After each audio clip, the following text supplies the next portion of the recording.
Hello students, myself Rajan and today here I am teaching you the accountancy subject. Guys, मैं आपको 12th class की accountancy study करवा रहा हूँ. 12th class की अकाउंटेंसी में unit number 1 fundamental of partnership. Guys, fundamental of partnership ये आपकी पार्टनरशिप बुक से लिया गया है. पार्टनरशिप बुक में बेसिकली फर्स्ट ऑफ ऑल हम आपको बेसिक टर्म्स के बारे में बताएंगे. पहले हम बताएंगे कि पार्टनरशिप क्या होती है. पार्टनरशिप एक रिटन एग्रीमेंट है जो पार्टनर्स के द्वारा क्रिएट किया जाता है.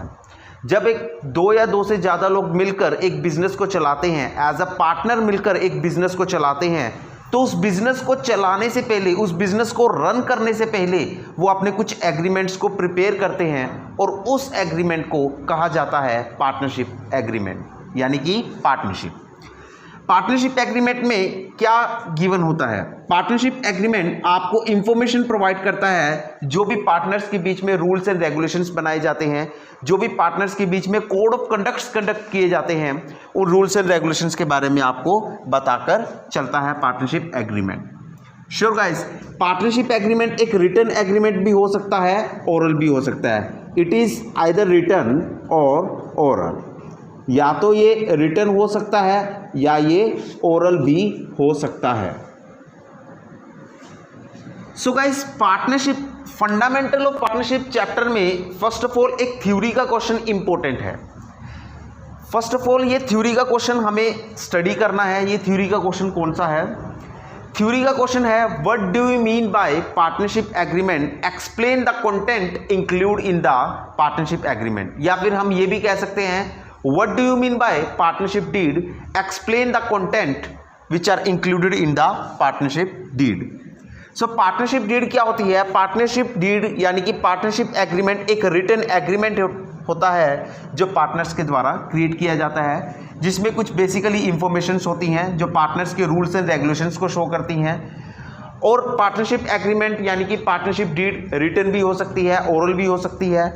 उसमें हम फर्म की कैपिटल के बारे में भी शो करते हैं. फर्म की capital and profit sharing ratio of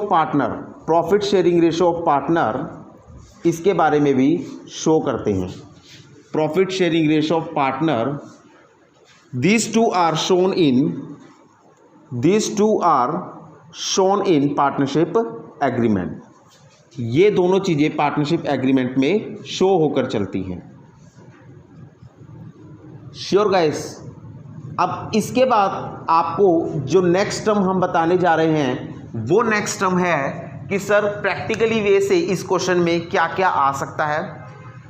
guys देखो, जब पार्टनर अपना बिजनेस क्रिएट करते हैं ना, तो वो बिजनेस की एक बैलेंस शीट को प्रिपेयर करके चलते हैं. एट द ईयर एंड 31 मार्च, हर साल की 31 मार्च को वो अपनी बैलेंस शीट प्रिपेयर करते हैं. सीए से उस बैलेंस शीट को ऑडिट करवाते हैं और अपने टैक्सेशन की पेमेंट करते हैं.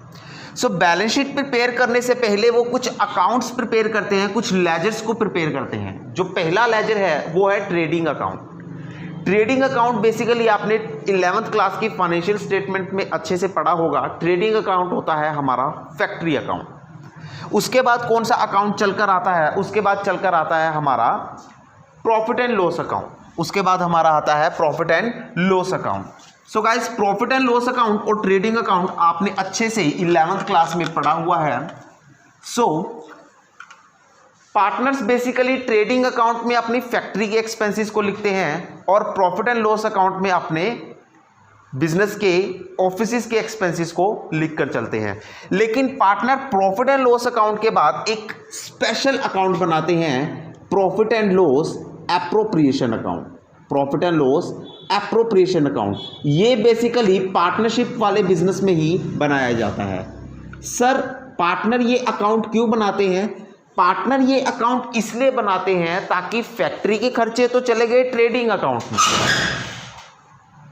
फैक्ट्री के खर्चे चले गए ट्रेडिंग अकाउंट में.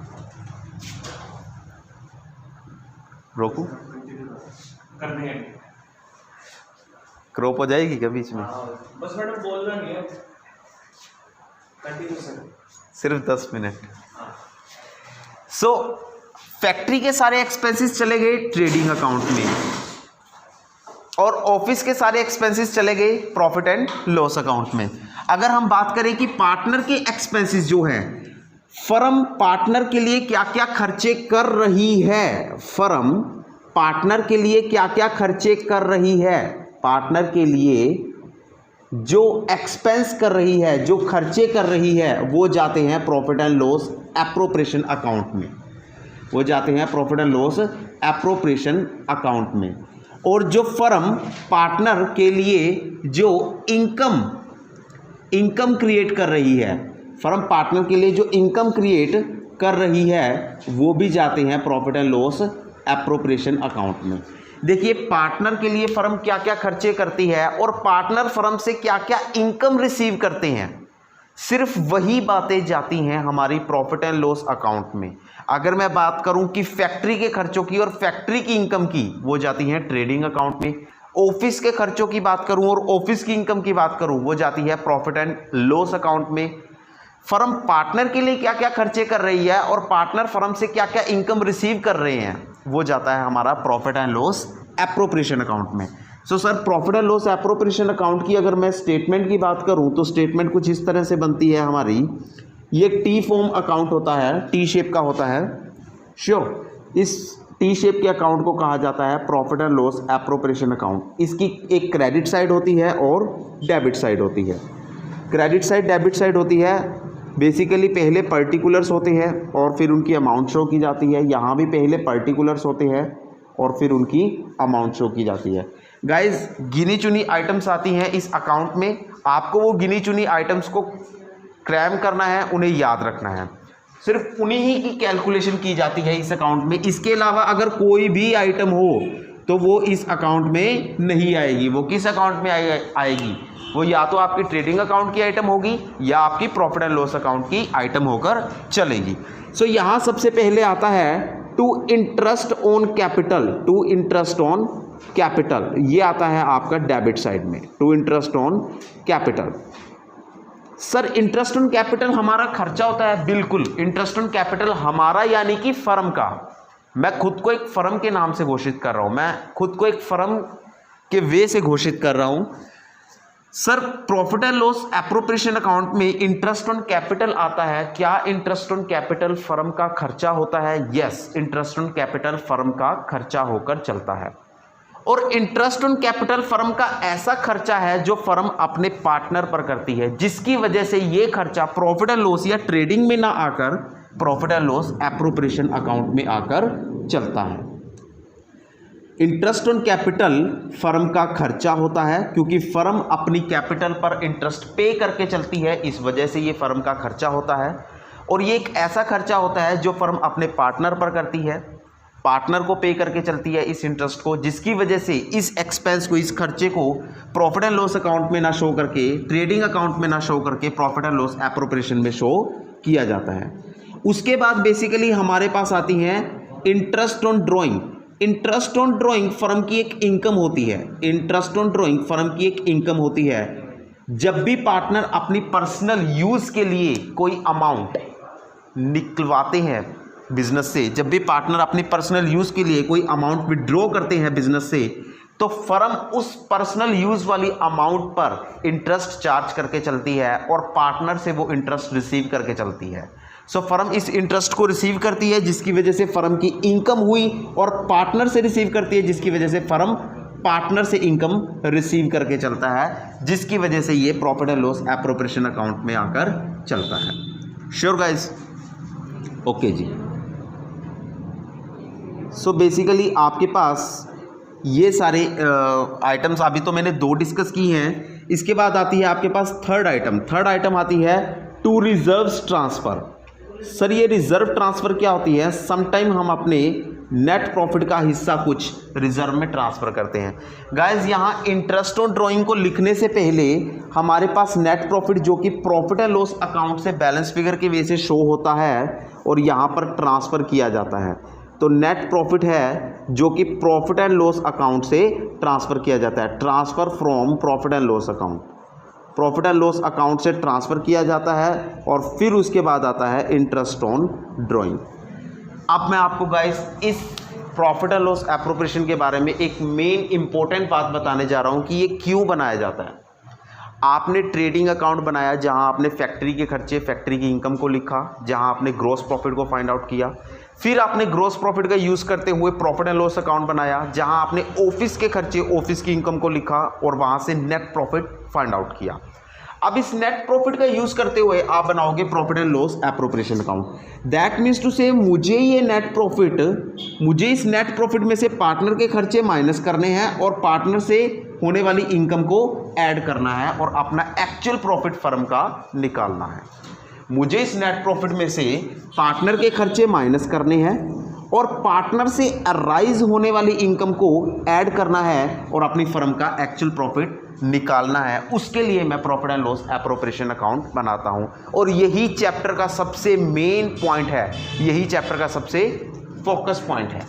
सो यहाँ पर interest on capital debit side में आता है, इंटरेस्ट ऑन ड्राइंग आपका क्रेडिट साइड में आता है। उसके क्यों आते हैं मैं रीजंस बता चुका हूँ। उसके बाद डेबिट साइड की कुछ आइटम्स हैं, उन्हें मैं यहाँ स्पेसिफाई कर रहा हूँ। सो डेबिट साइड की जो भी आइटम्स हैं उन्हें मैं इस साइड स्पेसिफाई कर रहा हूँ। उसमें सबसे पहला आता है आपके पास to commission paid. Commission basically किसको दी जाती है? अगर कमीशन हम दे रहे हैं मैनेजर को तो वो जाएगी आपकी प्रॉफिट एंड लॉस अकाउंट में। अगर हम कमीशन दे रहे हैं मैनेजर को तो वो जाएगी प्रॉफिट एंड लॉस अकाउंट में, क्योंकि मैनेजर हमारी फर्म का पार्टनर नहीं है। लेकिन अगर हम कमीशन दे रहे हैं पार्टनर को तो वो पार्टनर को दिया जाने वाला खर्चा है, वो पार्टनर पर होने वाला खर्चा है, जिसकी वजह से ये profit and loss appropriation account में आएगा। उसके बाद आती है आपकी कमीशन के बाद आती है सैलरी। अगर मैं सैलरी दे रहा हूँ एम्प्लॉय को या अगर मैं सैलरी दे रहा हूँ मैनेजर को तो वो आपकी प्रॉफिट एंड लॉस अकाउंट में आकर चलती है। लेकिन अगर मैं सैलरी दे रहा हूँ पार्टनर्स को तो वो पार्टनर पर होने वाला खर्चा है, जिसकी वजह से वो profit and loss appropriation account में आकर चलेगा। सो गाइस, जब आप इन सब का टोटल करते हो, टोटल करने के बाद बेसिकली क्या होता है, अगर आपका डेबिट साइड में बैलेंस फिगर आया है तो उसका नाम होता है profit transfer to capital account balance figure. Sure ji. और इस प्रॉफिट को हम ओल्ड पार्टनर में और उनकी ओल्ड रेशो में बांट देते हैं। अगर क्रेडिट साइड में कोई डिफरेंस आता है, क्रेडिट साइड का डिफरेंस मैं यहाँ लिख रहा हूँ, अगर कोई क्रेडिट साइड में डिफरेंस आता है तो वो होता है आपका loss transfer to capital account. ये आपकी बैलेंस फिगर होती है जिसे मैं ओल्ड पार्टनर की ओल्ड रेशो में बांट दूंगा। ये आपको याद रखना है, जिसे मैं ओल्ड पार्टनर की ओल्ड रेशो में बांट दूंगा। ये बात आपको अच्छे से याद रखनी है। So profit transfer to capital account, यहाँ PTCA लिखा हुआ है, उसकी फुल फॉर्म मैं यहाँ लिख देता हूँ। उसकी फुल फॉर्म है profit transfer to capital account, profit transfer to capital account. Sure guys. और दूसरी तरफ मैंने लिखा हुआ है LTCA। LTCA का मतलब होता है loss transfer to capital account, loss transfer to capital account. So guys, ये एक बेसिकल इंफॉर्मेशन थी इस चैप्टर की, जो कि आपको इस चैप्टर में यूज़ होकर चलेगी, बार बार यूज़ होगी। यही एक इंडिविजुअल क्वेश्चन है जो कि आपको इस चैप्टर में प्रिपेयर करना है, जिसके बारे में हम आपको शॉर्ट फॉर्म में बता चुके हैं। एक बार फिर से आपको डिस्कस करना चाहेंगे, profit and loss appropriation account कौन सा अकाउंट होता है? Profit and loss appropriation account वो अकाउंट होता है जहां हम पार्टनर के खर्चे और पार्टनर पर होने वाली इनकम, पार्टनर पर खर्चे और पार्टनर से रिसीव होने वाली इनकम को शो करके चलते हैं। बेसिकली इस अकाउंट में सबसे पहले आता है interest on capital. First of all, हम जो भी प्रॉफिट एंड लॉस अकाउंट से नेट प्रॉफिट अराइज करते हैं उस नेट प्रॉफिट को इस अकाउंट में ट्रांसफर करते हैं। सो वो net profit basically credit side में ट्रांसफर किया जाता है, क्योंकि प्रॉफिट एंड लॉस अकाउंट में तो वो डेबिट साइड में बैलेंस फिगर से शो होता है, तो प्रॉफिट एंड लॉस एप्रोप्रिएशन में क्रेडिट साइड में ट्रांसफर होगा। श्योर। अब डेबिट साइड में आता है interest on capital. Interest on capital एक ऐसा खर्चा है जो फर्म अपने पार्टनर पर करती है। बेसिकली फर्म अपनी कैपिटल पर इंटरेस्ट पे करके चलती है, जिसकी वजह से फर्म का खर्चा है, और ये खर्चा फर्म अपने पार्टनर पर करती है, जिसकी वजह से ये profit and loss appropriation account में आता है। दूसरा आता है commission paid. Commission paid firm का खर्चा है, सैलरी पेड फर्म का खर्चा है। अगर फर्म ये खर्चा अपने एम्प्लॉयज़ के लिए कर रही है, अपने मैनेजर के लिए कर रही है, अगर फर्म कमीशन या सैलरी पे कर रही है अपने एम्प्लॉयज़ को या अपने मैनेजर को, तो वो आता है प्रॉफिट एंड लॉस अकाउंट में। लेकिन अगर फर्म कमीशन या सैलरी पे कर रही है अपने पार्टनर्स को, गाइस याद रखना, अगर फर्म कमीशन या सैलरी पे कर रही है अपने पार्टनर को, तो वो आता है आपका profit and loss appropriation account में। उसके बाद होती है रिजर्व ट्रांसफर्स। हम नेट प्रॉफिट का कुछ हिस्सा रिजर्व में ट्रांसफर करते हैं, जो कि हमारी फर्म के लिए एक्सपेंस ट्रीट होता है, और बेसिकली ये पार्टनर से ही जुड़ा हुआ है एक्सपेंस, जिसकी वजह से ये profit and loss appropriation account में आकर चलता है। अब interest on drawing. Interest on drawing क्या है? इंटरेस्ट ऑन ड्रॉइंग एक ऐसी अमाउंट है जो फर्म अपने पार्टनर से रिसीव करती है as a income. First of all ये रिसीव करती है एज अ इनकम, तो फर्म की इनकम हुई, और पार्टनर से रिसीव करती है, जिसकी वजह से ये profit and loss appropriation account में शो होकर चलेगी। जब हम डेबिट और क्रेडिट साइड का टोटल करते हैं, तो हमारी डेबिट साइड में बैलेंस फिगर आती है पीटीसीए, जिसे हम कहते हैं profit transfer to capital account, और क्रेडिट साइड में बैलेंस फिगर आता है एलटीसीए, जिसे हम कहते हैं loss transfer to capital account. और बेसिकली ये profit transfer to capital account और loss transfer to capital account आपके ओल्ड पार्टनर की ओल्ड रेशो में बांट दिया जाता है। गाइस यही आपके चैप्टर की ब्रीफ इंट्रोडक्शंस थी, यही आपके चैप्टर का मेन अकाउंट था। सो होप सो आपको सबको अच्छे से समझ आ चुका होगा। Thank you so much.